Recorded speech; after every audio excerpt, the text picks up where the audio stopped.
Joining me now is Thomas Frank. Tom Frank is perhaps best known for his book, What's the Matter with Kansas, and his latest book, Listen Liberal, or Whatever Happened to the Party of the People. We talked with Tom about that book when it came out, but there have been a lot of developments since then. So, first of all, Thomas Frank, thanks for joining us. It's my pleasure. Secondly, I should tell you, there's been so much going on with the Democratic Party now, and it's been so interesting to watch it play out that I did want to get your perspective on it, because it seems as if every day we see another story of power shift or debate within the Democratic Party. I certainly see every hour, every minute on social media, kind of combat going on between the forces of what might be called centrism, or the Clinton-Obama wing of the party, and loosely might be called the Sanders or left wing of the party. And you've been saying for a long time, especially in your latest book, Listen Liberal, that the party has become a party of the elite. Do you feel that is being borne out or challenged, or both, by the events that have taken place since the Trump election? Well, the first thing to mention is the Trump election. That's what all of these judgments are about, and that was the centrist faction of the Democratic Party that succeeded in losing that election, losing it to the most unpopular and unqualified presidential candidate of all time.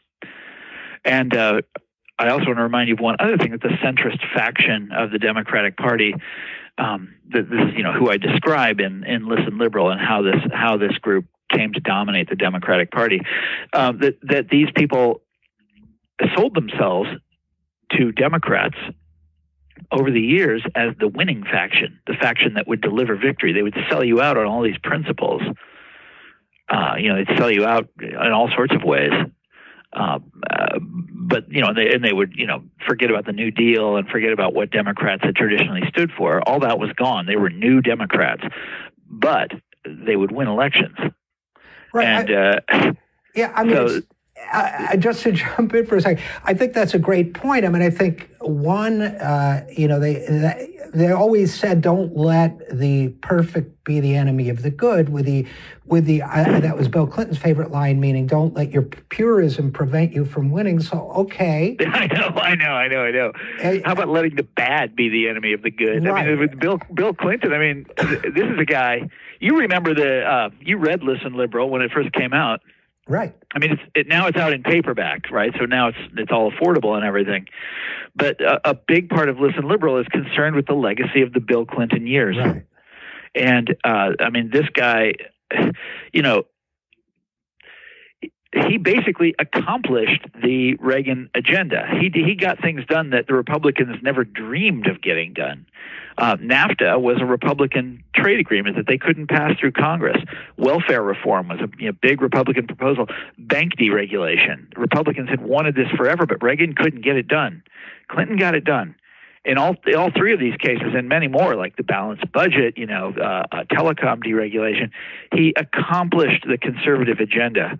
The mass incarceration bill in 2004 accomplished the conservative agenda in ways that the Republicans themselves could never have achieved. Now, I don't know if that's making the good the enemy of, what did you say? The perfect. Right. That was Bill. It's just a sophistry. It means nothing. Right. If you look at what the guy actually did, it's lamentable. It's disastrous. No, that was his favorite line. Whenever somebody would say, gee, we really ought to fight for helping people. We ought to not deregulate Wall Street. Right. He would say, don't let the perfect be the enemy of the good, to which my answer was always, and vice versa, too. Don't always aim lower, because you'll keep going lower. And as long as we're talking about accomplishing the Republican agenda, Thomas Frank, that leads to, in a sense, to the Affordable Care Act, and the fact that some of the core provisions of the Affordable Care Act were the Republican, originally proposed as Republican alternatives to let's say, Medicare for All, or even Hillary Clinton's original proposal. And now, I want your thoughts on this, Tom, very much. Yes, well, that's entirely fair. The Affordable Care Act began as a Heritage Foundation, a counterproposal to health care in the early 90s. And then we saw it in Massachusetts as Romney Care. And then it, of course, gets passed into law by a Democratic Congress with a Democratic president, with almost every Republican in Congress opposing it, of course. And but you can see what I'm describing here when you look at the continuity from Bill Clinton to something like that. And that is that the Democrats really have become the Republicans of old, sort of like, well, I don't want to say Eisenhower Republicans because that's too liberal for them. But you look at Obama's other the big moments of President Obama's term in office, and they were all, I mean, one way of looking at them is to say they were half measures, or that he didn't go far enough. But another way of looking at them is just to say, well, he ruled like a Republican would, only like with Wall Street, where he didn't punish anybody, didn't roll back the bailouts. Didn't do any of the things that a traditional Democrat would have done. But he also didn't do things that a traditional Republican would have done. A Republican, his predecessor, George W. Bush, actually prosecuted the guys at Enron. Right. I was just going to say Obama didn't do that. George Bush's dad prosecuted thousands of bankers during the S&L fiasco. Obama didn't do that. He wasn't even as tough as a Republican, let alone, a Franklin Roosevelt sort of figure. And then you have Tom Frank. Then you have what I think is an interesting kind of like final era, final act plot twist, like when the hand comes out of the grave in the final scene. When it comes to the Affordable Care Act, which is when the Republicans decide to, quote unquote, repeal and replace, what they really came up with now, it didn't pass, but the so-called Trump Care bill that they're about to take another attempt at was really different from the Affordable Care Act in certain ways, as certainly worse, but it contains some of the same political philosophy, tax breaks for this, and a certain amount of benefit tweaking. So it almost seemed to me a difference in degree, but not a fundamental philosophical difference. After all of that, I know. Well, and Trump and the Republicans have been railing against it since the day it was passed, and then he gets into office and he's like, hey, this isn't so bad. Once it's all explained to him, but that's so typical of Trump, that he didn't really understand, so many of the things he was campaigning on. He had no idea what he was even talking about. Yeah, very typical. It's also really depressing, but the guy, one more little twist for you. He succeeded in defeating Hillary Clinton in many ways by using old school Democratic language, faking the Franklin Roosevelt language, pretending to care about what he called the forgotten, the forgotten man and the forgotten woman, pretending to be on the side of hard-bitten workers in the deindustrialized zones. He pretended to be an old school Democrat, and people found that more attractive in a lot of ways than what Hillary was offering. Which included going to West Virginia and saying those coal jobs aren't coming back. Yeah, they're not coming back. Yeah, sorry. And by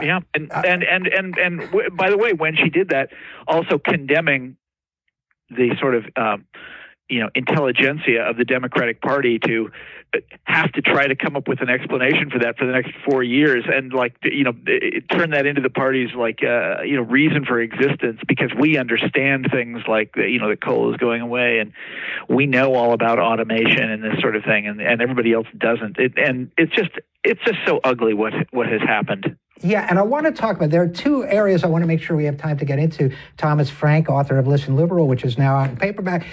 One of them, because I don't have a therapist anymore, okay, so I have to talk to you about these things. One is, and you just touched on it, the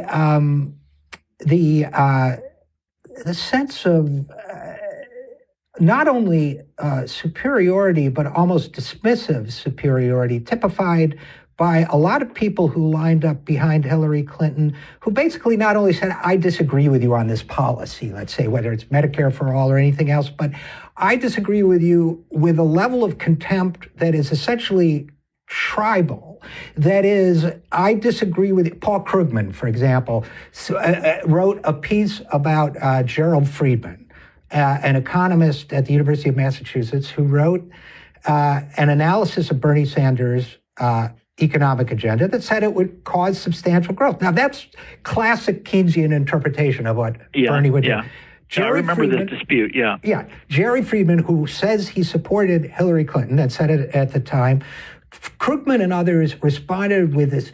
Krugman was saying, let's say you're an economist at a nowhere university, and I'm paraphrasing, but not by much, and nobody knows you and nobody cares about you, then in order to desperately get into the inner circle, you'll say or do anything. I mean, didn't it attack him in the most ad hominem way, the most vicious way? But wait, that's not for Krugman. I shouldn't say for Krugman. For a lot of professional economists, that is how you attack someone. This is. Do you remember the thesis of Listen Liberals that the Democrats, the inner circle of the Democratic Party, the people who run the Democratic Party are advanced members of the professional class. These are highly educated, white-collar professionals, and they have internalized the logic, the sort of the way of thinking, the way of understanding the world of the professional class, and that's what you see in the Democratic Party. You got Hillary Clinton running as a resume candidate, supposed to be the most qualified candidate of all time. That's her selling point. People don't care about that, but that's how they tried to sell her. And here's Krugman basically drawing the perimeters of professional acceptability in his newspaper column. This is what professions do. So I spent a lot of my life in academia. You probably don't know this, but I got a PhD in history, and at the University of Chicago, I used to spend a lot of time around these kind of people. And this is how professions work, especially academic professions, is with defining who's in and defining who's out. And the only thing that's interesting about it is that Krugman is doing it in a newspaper column, supposedly written for the general public. Like, why the general public would give a damn about any of that, I don't know. But because academics do this sort of thing in private and in academic journals all the time. Well, what's interesting about that, Tom, that's a great observation. But what's especially interesting about it in the field of economics, which claims to be a science, is that being right is not what gets you expelled or prevents your advancement. It's how close you are to the center. Yes, it's are you inside the parameters of the acceptable, or are you not? Are you part of the in group, or are you not? One of the essays that I relied upon when I was writing Listen Liberal is by James K. Galbraith, who's the son of John Kenneth Galbraith. And it's an analysis of how professional economics works and how this discipline manages to define who is, an acceptable expert and who is not, even when the acceptable experts, according to their definition, are constantly wrong. And predict things that never happen and don't see coming all sorts of things that do happen and are, wrong about the real world in all sorts of ways. And yet they manage to control, the sort of whatever you'd call it, all the legitimacy that goes with being a professional economist. And they define this is a pretty big deal of legitimacy. This is a very big deal, and so he's wondering how they do this, and it's exactly what you just described. It's defining defining the limits of the acceptable, defining certain people out. And language determines the limits of the acceptable. I was working for Bernie Sanders during the primary, and everybody was outraged when he would talk about policy A or policy B, and he would say, well, I just think you got to break up the big banks. And they would say, oh, yeah, it's not that simple, Bernie, in this condescending voice. But but that's the same thing. Contend, it's in groups. It's in groups. Right. It's in groups defining who's out. And I contend what Bernie Sanders was advocating was not radical. And I contend that language plays a part in that. That if Bernie had said, well, I believe there has to be a certain firewall between certain banking functions that is best established through this, that is kind of a linguistic code switching.